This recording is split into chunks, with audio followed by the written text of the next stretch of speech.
ఎంపీటీసీకి గులాబీ, జెడ్పీటీసీకి తెలుపు. స్థానిక ఎన్నికలు చాలా శరవేగంగా ప్రారంభమవడానికి ఇది శుభ సూచకంగా మనం చెప్పుకోవచ్చు.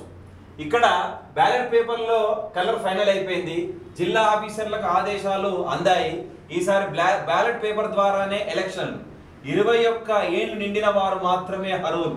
2 పిల్లల కంటే ఎక్కువ పోటీకి అర్హులే. బ్యాలెట్ పేపర్పై నోటో గుర్తు. ఇది స్థానికంగా మనకు రాష్ట్ర ప్రభుత్వం అనేది రిలీజ్ చేయడం జరిగింది. అంటే మనకందరికీ కూడా ఒక డౌట్ ఉండే మొన్నటి వరకు కూడా. ఏ డౌట్ ఉండే? 2 పిల్లల కన్నా ఎక్కువ ఉన్న వాళ్ళు అర్హులా కాదా? వాళ్ళు అర్హులే.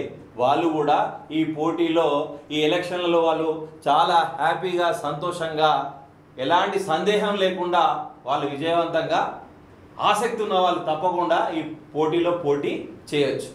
ఎలాంటి సందేహం కానీ ఏం కానీ పెట్టుకోకండి.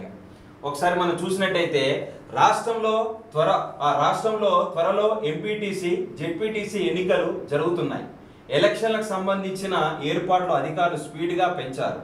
ఈ క్రమంలో బ్యాలెట్ పేపర్లు కలర్లు ఫైనల్ కూడా చేశారు. ఎంపీటీసీ గులాబీ, జెడ్పీటీసీ తెలుపు రంగులు బ్యాలెట్ వినియోగించనున్నారు. దీనిపై ఇప్పటికే జిల్లా అధికారులు ఆదేశాలు అందాయి. ఎన్నికలు నిర్వహణకు అధికారులు కూడా ఏర్పాటు చేస్తున్నారు. పోలింగ్ సిబ్బందిని నియమిస్తున్నారు. పోలింగ్, బ్యాలెట్ పేపర్లు, బ్యాలెట్ బాక్సులు, స్టేషనరీ, వీటికి సంబంధించిన వ్యవహారం అంతా కూడా రెడీగా అవుతుంది. ఇందులో మనకు ఎలాంటి సందేహాలు కానీ ఏం కానీ అవసరం లేదు. దాదాపుగా ఎవరైతే ఎలక్షన్లో పాల్గొందాం అనుకున్న వాళ్ళు కూడా ఉత్సాహంగా ఉండండి. మీ పనుల్లో సిద్ధంగా ఉండే అవకాశాలు తెచ్చుకోండి. 400 మందికి ప్రెసిడింగ్ అధికారి. ఒక పోలింగ్ కేంద్రంలో 400 మంది వరకు ఓటర్లు ఉంటే ఒక ప్రెసిడింగ్ అధికారి, 4 పోలింగ్ అధికారులు నియమించనున్నారు. 400 నుంచి 600 వరకు ఓటర్లు ఉంటే ఒక ప్రెసిడింగ్ ఆఫీసర్, 5 పోలింగ్ అధికారులు నియమిస్తున్నారు. ఓటు వేసేటప్పుడు ఓటర్ ఎడమ చేతి చూపుడు వేలుకు సిరా వేస్తారు. బాణం, క్రాస్ మార్క్, రబ్బర్ స్టాంప్తో ఓటు వేస్తారు. మొదట ఎంపీటీసీ సీటు ఓటు వేసిన తర్వాత జెడ్పీటీసీ బ్యాలెట్ పేపరు ఇస్తారు. ఒకేసారి 2 బ్యాలెట్ పేపర్లు ఇవ్వరు. ఓటు ఎవరికి కనిపించకుండా వేయాల్సి ఉంటుంది. ఇష్టం వచ్చినట్లు చూపించి వేస్తామంటే నిబంధనలు అంగీకరించవు. ప్రతి బ్యాలెట్ పేపర్పై వెనకాల ప్రెసిడింగ్ అధికారి తప్పకుండా సంతకం చేయాలి. ఈ విషయం అంతా కూడా ఓట్లు వేసే ఓటర్లకు ఇచ్చే సూచన, ప్రభుత్వం ఇచ్చే ప్రధానమైనటువంటి సూచన. అంటే దాదాపుగా ప్రతి బ్యాలెట్ వెనకాల ప్రెసిడింగ్ అధికారి సంతకం ఉంటేనే ఆ ఓటు అనేది చెల్లుతుంది. అలాగే మళ్ళీ ఇంకోటి మనం ఇక్కడ గమనించాల్సిన విషయం ఏంటంటే బ్యాలెట్ పేపర్లో మనం చూసినట్టయితే ఆయన సంతకం తర్వాత కూడా స్టాంప్ అనేది కూడా ఉంటుంది. దాన్ని కూడా మనం చాలా జాగ్రత్తగా చూసుకొని ఓటు వేసే జాగ్రత్తలు మనం ఏర్పాటు చేసుకోవాలి. అలాగే ఓటు వేసేటప్పుడు కూడా వాళ్ళొక స్థలాన్ని, ఒక ప్లేస్ని కేటాయిస్తారు. రహస్యంగా ఓటు వేసే అవకాశం ఉంటుంది. అక్కడే మన ఓటు వేయాలి. అందరికీ చూపించుకుంటూ వేస్తే చేద్దామంటే కూడా కుదరదు. ఇది ప్రభుత్వ నిబంధన, మనం ఖచ్చితంగా పాటించాల్సిందే. ప్రతి బ్యాలెట్ పేపర్ వెనకాల ప్రత్యేక గుర్తు ఒక్కొక్క వలయంలో భిన్నంగా ఉంటుంది. ఇందులో గణితంలో భాగాహారం విధానంలో పైన మండల ప్రజా పరిషత్ కోడ్ కింద జిల్లా ఎన్నికల అధికారి ఆమోదించిన పోలింగ్ స్టేషన్ నెంబరు ఉంటుంది. 3 ఎంపీసీటీలకు ఒక రిటర్నింగ్ అధికారి. అంటే ఇది కూడా మనం చూడాలి. 3 అంతకంటే ఎక్కువ కానీ తక్కువ ఉన్న ఎంపీటీసీ ఆయా జిల్లాలో ఉన్న పరిస్థితులకు అనుగుణంగా ఒక గెజిటెడ్ అధికారిని, రిటర్నింగ్ ఆఫీసర్ని నియమిస్తారు. జెడ్పీటీసీకి మరో రిటర్నింగ్ అధికారిని నియమిస్తారు. ఎంపీటీసీ స్థానాల రిటర్నింగ్ అధికారులందరూ జెడ్పీటీసీ రిటర్నింగ్ అధికారితో సహా రిటర్నింగ్ ఆఫీసర్గా వ్యవహరిస్తారు.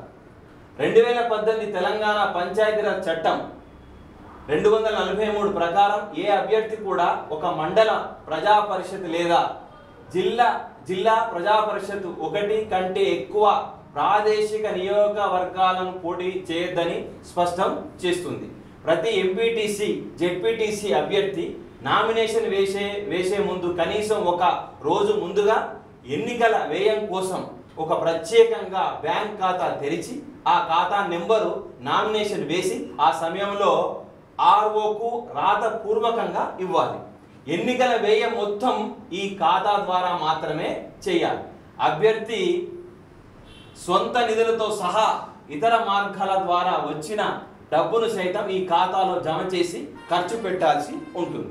ఇక్కడ ఇదొకటి కంపల్సరీ కూడా మనం ఈ ఎవరైతే పోటీ చేద్దాం అనుకున్నారో పోటీ చేసే అభ్యర్థులు కూడా ఈ విషయాన్ని గమనించాలి.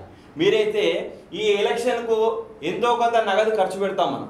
ఆ ఖర్చు పెట్టే నగదు అనేది కూడా ఒక ప్రత్యేకమైనటువంటి బ్యాంక్ ఖాతా ఒకటి తీసుకోవాలి.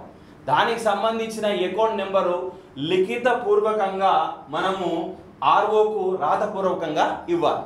అందులోనే మీకు సంబంధించినటువంటి డబ్బులు కానీ అందులోనే మీరు ఆ ఖాతాలోనే అకౌంట్లో జమ చేసుకొని రాతపూర్వకంగా లిఖితపూర్వకంగా అతనికి ఇచ్చినట్టయితే ఆ ఖాతా నుంచి మాత్రమే మీరు మీ ఎలక్షన్లు ఖర్చు చేసుకోవాల్సి ఉంటుంది. ఇది కూడా ఎన్నికల నిబంధన.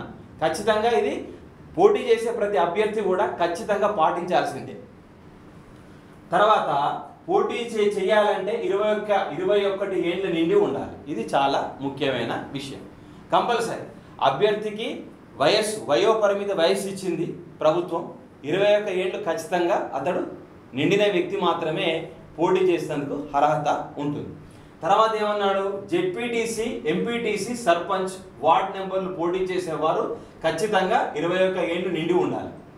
ఇక్కడ ఇంకేమన్నాడు, ఏదైనా గ్రామ సేవలు కానీ కేంద్ర రాష్ట్ర ప్రభుత్వ స్థానిక సంస్థల అధికారి, ఉద్యోగి, ప్రభుత్వ నిధుల నుంచి సహాయం పొందుతున్న ఏదైనా సంస్థలను ఉద్యోగి శాసనసభ లేదా పార్లమెంట్ ఉభయ సభలు చేసిన చట్టం కింద ఏర్పాటైన ఏదైనా సంస్థ కార్యనిర్వాహక సభ్యుడు కానీ ఉద్యోగి వీరిలో ఎవరు కూడా స్థానిక సంస్థల్లో పోటీ చేసేందుకు అనర్హులు. అంటే ఎలాంటి గవర్నమెంట్లో కానీ సేవలు కానీ గవర్నమెంట్ నుంచి ఏదైనా ఉపాధి పొందే అభ్యర్థులు కానీ గవర్నమెంట్ ఉద్యోగి కానీ గవర్నమెంట్లో ఏ విధమైనటువంటి సేవలు చేసే ఏ వ్యక్తి కూడా పోటీ చేయడానికి అర్హత లేదు.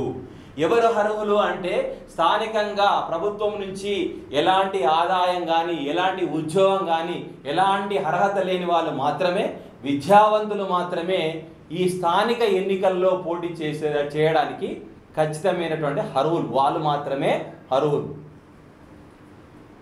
ఈ మేరకు రాష్ట్ర ప్రభుత్వం పంచాయతీరాజ్ చట్టంలో మార్పు తీసుకొచ్చింది. ఈసారి నోటో గుర్తు సైతం బ్యాలెట్ పేపర్లో ఉంటుంది. నోటో గుర్తు కూడా బ్యాలెట్ పేపర్లో ఉంటుంది. దాన్ని కూడా ఓటరు చాలా జాగ్రత్తగా చూసుకొని మీరు దాన్ని కూడా ఉపయోగించుకొని మీకు ఈ స్థానిక ఎన్నికల్లో మీరు ఓట్లు వేసుకోవచ్చు. ఈ విధంగా రాష్ట్ర ప్రభుత్వం దాదాపు ఖరారు చేసింది, నియమాలు చేసింది, నిబంధనలు చేసింది, స్టేషనరీ రెడీ చేసింది, అలాగే బ్యాలెట్ పేపర్స్ కూడా మనకు రెడీ చేసింది. అంటే ఎంపీటీసీకి గులాబీ, జెడ్పీటీసీకి తెలుపు, ఈ విధంగా అన్ని రకాలుగా ఏర్పాట్లు చేసింది. కాబట్టి ఖచ్చితంగా మనకు ఎన్నికలు జరుగుతాయని ఎన్నికలు జరగడంలో ఎలాంటి సందేహం కానీ డౌట్ కానీ లేదు. ఈ రోజో కానీ రేపో కానీ గవర్నర్ యొక్క ఆమోదం కూడా వస్తుంది. ఇది పోటీలో పాల్గొనే నూతన రాజకీయ నాయకులకు కానీ యువకులకు కానీ విద్యావంతులకు కానీ చాలా ఉన్నతమైన న్యూస్గా మనం ఈరోజు చర్చించుకోవచ్చు.